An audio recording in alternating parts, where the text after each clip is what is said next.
weeks is in Virginia, and it's the national competition of all these different poetry teams. I think there's 68 different colleges competing, so we're really excited to represent Ashland for the first time.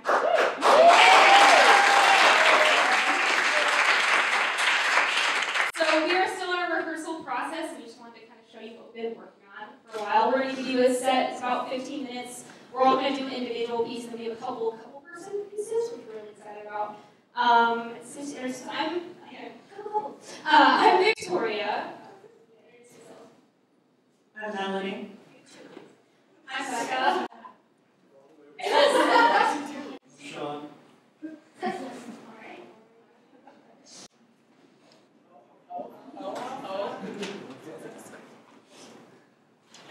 gone. It's also very fresh. So. Lessons after moving 6 times in 2 years. Breathing does more than fill your lungs. The people you love exist even when you're not around to make sure. When you look in the back of the car and see your entire life Tetris between the seats, don't panic. Remember that your life is more than can be contained in cardboard. Don't compare yourself to lamps and bed sheets. When you're loading box after box up flight after flight, don't look behind you. When you set the first box on the dirty, worn-out carpets, look around your new room and chant home over and over to yourself until it sticks like flavorless gum. Ignore the voices in the walls and how there are so many you never really feel alone, so put the fucking posters up, drown them out, mark your territory. Soon you'll learn to take up all the space you deserve. Dance in the living room you're going broke to call your own. Tell yourself it's worth it. When time comes to leave, don't look behind you. Next, you'll learn that best friends are not necessarily best roommates. Just because you love someone doesn't mean that you can't overdose on them. When you cuddle on the couch and sleep in the same room and feel the string connecting you getting too tight, panic. Start hacking away until you feel safe again, and lie to yourself until you feel safe again. When you look at the cracks in the walls and feel like they match the cracks behind your eyes, go on Craigslist. Let the endless listings become endless open doors. Let yourself escape over and over. Let short, shitty descriptions of kitchens and bedrooms become rooms in your head where you can walk in and sit down when you forget how to be in the real world. When the time finally comes to leave, don't look behind you. Next, you'll learn that nothing good ever comes from desperation. Just because someone has a house filled with salt lamps and crystals doesn't mean they have good energy. But when you don't want to unpack after 3 months, that's probably a sign. But when the bedroom becomes a place where I sleep, that's probably a sign. That when the phrase "I'm going home" feels as empty as your closet, that's probably a sign. When the time comes to leave, don't look behind you. Write the word "home" on a yellow sticky note, move it around until it looks right. Let yourself accept that if something feels really good, it probably is. Remember how to take things at face value. Throw logic out the window, follow the path of least resistance, find a room worthy enough to hang up your Zeppelin poster. Find a room where you don't feel like an invader, find a home that doesn't need convincing, where you don't need the sticky note anymore, where you don't need to remind yourself what it feels like to be comfortable, but when the time comes to leave, don't look behind you.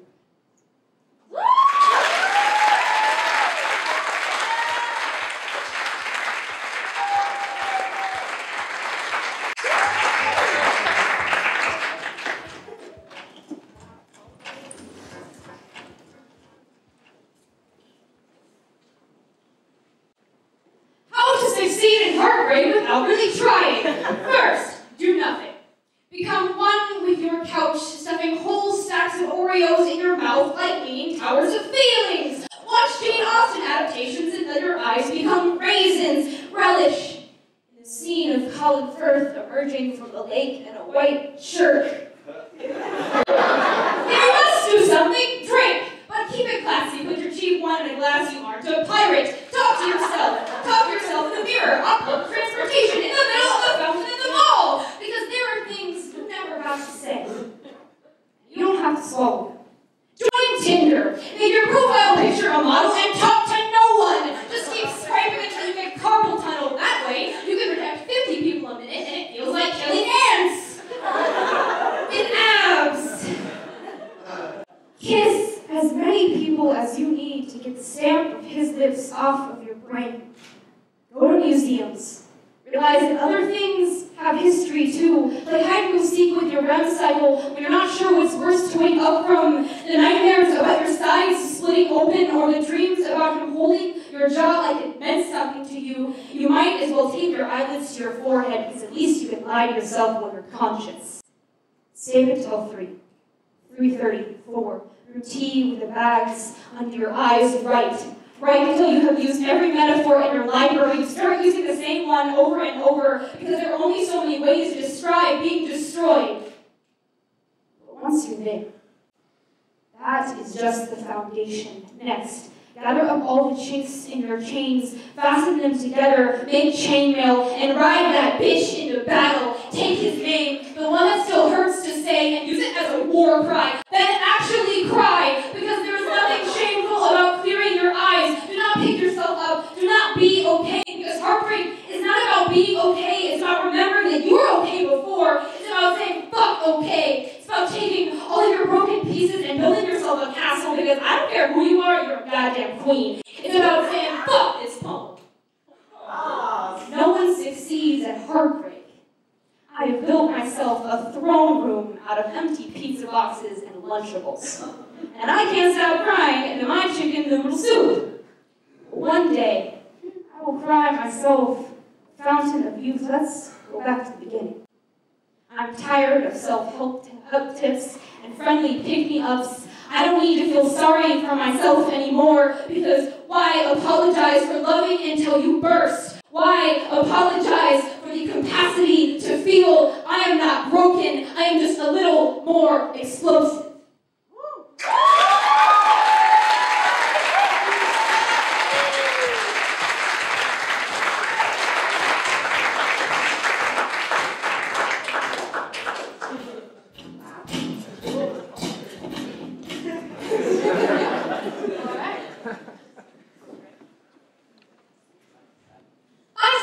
Asexual. Frequently asked questions. Do you do this? Have that. Want this? Like that. Can you fall in love? So you like both, right? Do you masturbate? Were you straight before? Have you gotten your hormones checked? But it's just a phase, right? Will you experiment? Will you have sex With me? What if you get married? I bet you get twice as much action. I'm sure you have a lot of free time on your hands. Threesomes? Children and other daily intrusions.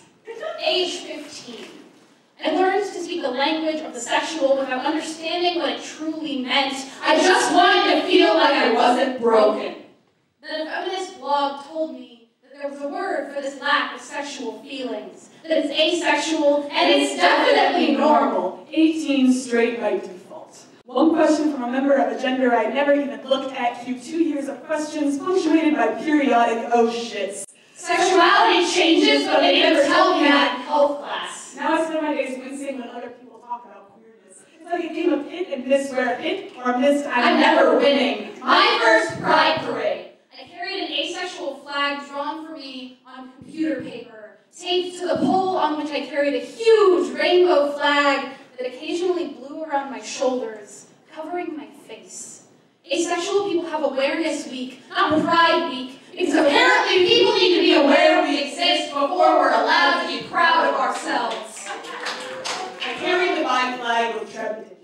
3 colors and a yard of fabric. I pushed it towards the sky like I was trying to break through. I really just wanted to break through. Nevertheless, I kept getting tangled up in my flag. No one could see me. I couldn't decide if that felt safer. I never asked to be invisible. I never asked to be a special snowflake, a meme born on the internet, a freak of nature. I just wanted to be myself. I don't have the urge to fuck beautiful people. The weirdest surprise, I just want to hold hands and snuggle on the couch while we watch our favorite movies, maybe make out a little bit during the end credits. I don't want to miss anything. According to others, I'm kind of in between.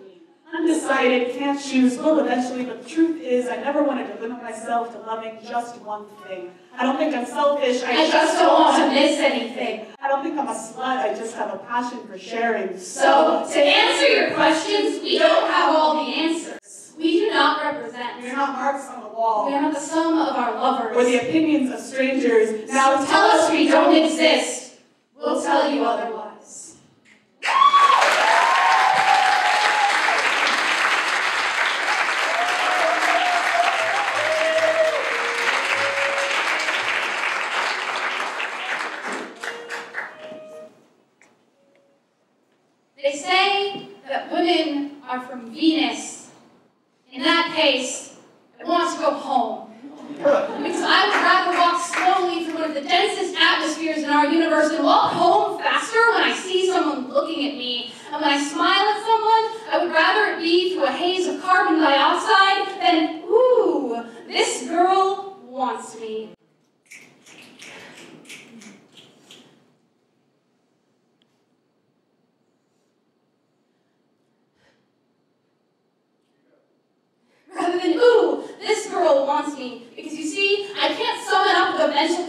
capacity to understand why men in overly large headphones and windbreakers think it's acceptable to lick their lips walking past me in broad fucking daylight or whistle at me out of their dorm room windows. You see, I'm tired of being sexism's voicemail inbox.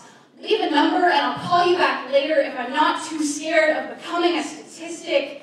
I don't understand. You see, my legs and chest and pretty dress are not an invitation for you to treat me like the pictures on your hard drive. There isn't enough money in the world for you to see me naked. I'm tired of this. You may be thinking it now. Really? Another cat-calling poem. Do we even need to talk about this again? Yes, we do. Because I still flinch anytime someone walking anywhere near me makes a single sound. I'm tired of my body being fair game to anyone who can see part of it. I'm tired of wanting to change my clothes so someone won't make me feel unsafe in my own environment. If you're so tired of my words, build me a rocket ship and send me back. Fly me to Venus and let me drown in volcanic ash. I'm not breathing so well on Earth anyway.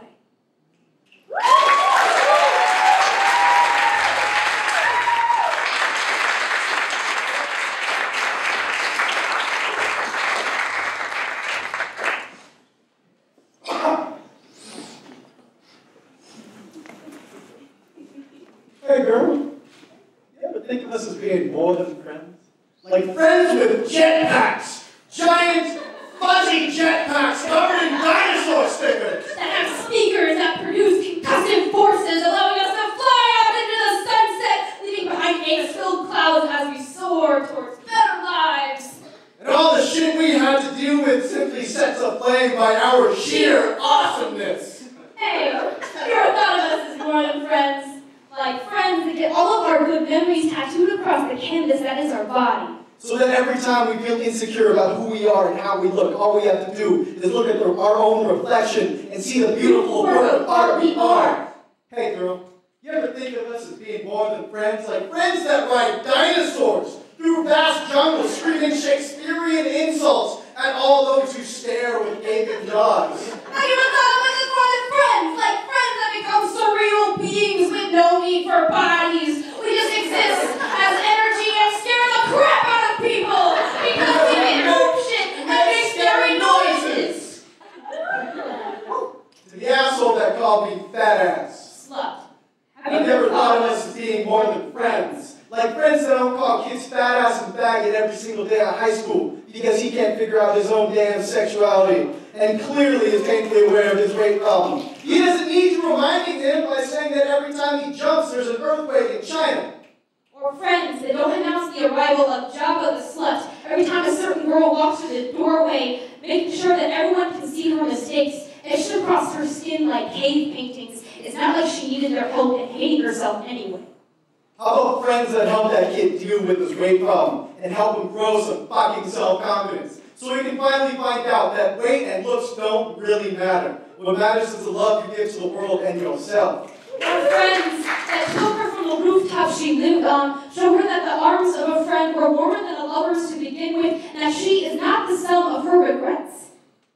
It doesn't have to be this hard. Why can't we just, fucking bake a cake together? Be the friends we were in elementary school. Then traded Pokemon cards instead of insults. Build Legos instead of internalized hatred. Pushed each other on the swing set instead of into depression. Before the shaming. Before the girl hate. That's the kind of friendship I want. And I have a feeling that's what you want too.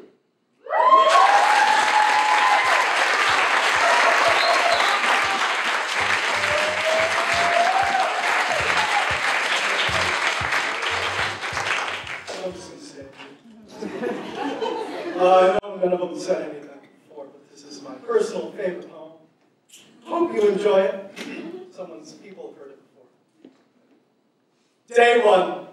So I decided to go on a camping trip because that seems the thing to fucking do. To go out in the wild and enjoy nature is all the rage. So I have packed enough Pop-Tarts to last a year, and I'm ready. Day 2.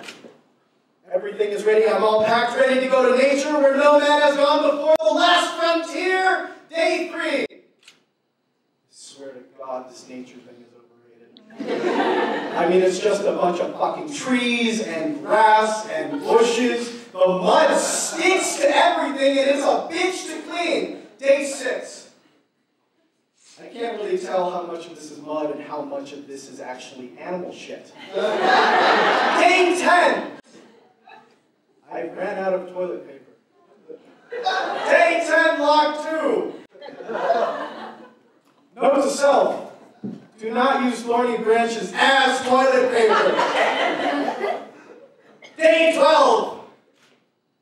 I have found a colony of raccoons that have eaten Pop-Tarts. Shit. Day 15. And on this day, God said unto the world, why don't I put a tree here? Another tree right there? Why don't, hey! This spot looks great for another fucking tree. Day 20. Day 22. Okay, I'm really fucking lost right now. Hello. Day 25. I'm officially out of food. And out of toilet paper, I'm a little fucked.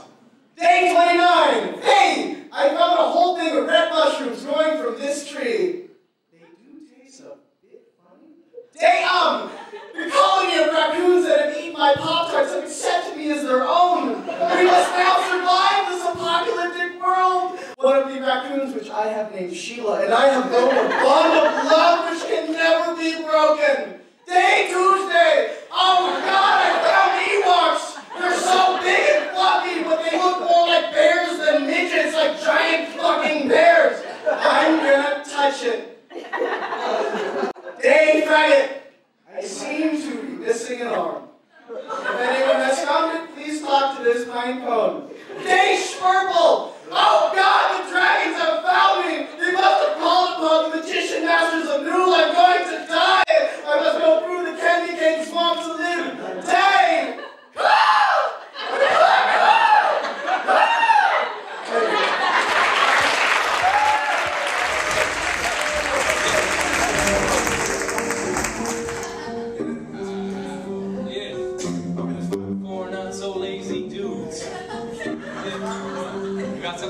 When the Q brothers step up, you know that it's on. Sorry, OSF, that we broke the swan.